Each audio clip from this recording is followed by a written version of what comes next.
I'm next going to invite Lynne Hubbard, who's a dietitian here at the hospital. Thanks everybody for coming. I think it's today, and it's great that we get the support from people passing by. It shows how deep it runs. Gaza is slightly smaller than the Isle of Wight, but it's got 15 times the population. And as Rob said, the size of the bombs being dropped on Gaza are 200 pounds. This is in one of the most densely populated areas in the whole world. And I think when you think about that, if you think about the Isle of Wight being intensively bombed day after day, it's an unbearable thought. On our TVs we witnessed the horror of Ukraine being bombed, and our hearts reached out to those people in Ukraine. But actually the Ukrainians could escape over the border to Poland, to the rest of Europe. For the people in Gaza, when they were told, the people in the north were told to go to the south, but the south was bombed as well. And actually Gaza was surrounded. There was nowhere for people to escape to. And now over 45% of people's homes have either been completely destroyed or are completely uninhabitable. There is nowhere for people to go. We've heard a lot about the tragedy of incarcerating any children, but before the 7th of October, 250 children, Palestinian children between the age of 12 and 17, were incarcerated. They were tried by military courts. They had no adult with them.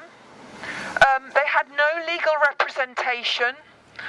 One of the children who was released under the exchange scheme was arrested at the age of 15 with no charge, and she was in prison for 8 years until this exchange.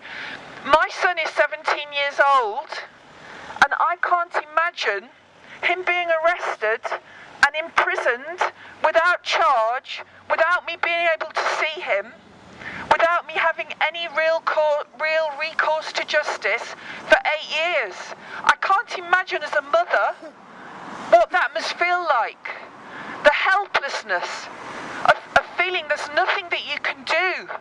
How distressed, how angry you must feel. This injustice cannot go on. As our doctor colleague said, the tragedy is that war breeds more war. It doesn't create solutions. Bombing Gaza intensively, people losing their children, their loved ones, will create more war.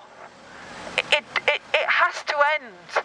And I think our voice as health workers to say ceasefire now is so important. And actually to say to our government, selling arms to Israel, supporting this conflict is not in our name. We reach out to our brothers and sisters in Gaza. They are people just like us.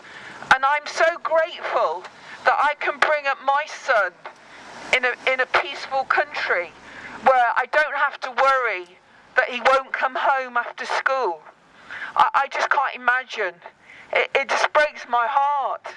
And I think the least that we can do as health workers is make it clear to our government this is not in our name, and stop selling arms to Israel. Stop the war, end the conflict, ceasefire now, and we reach out to our brothers and sisters in Gaza and we say, we are with you, we are watching, we are trying to stop our government doing this. And our hearts are with you. Thank you. Thanks.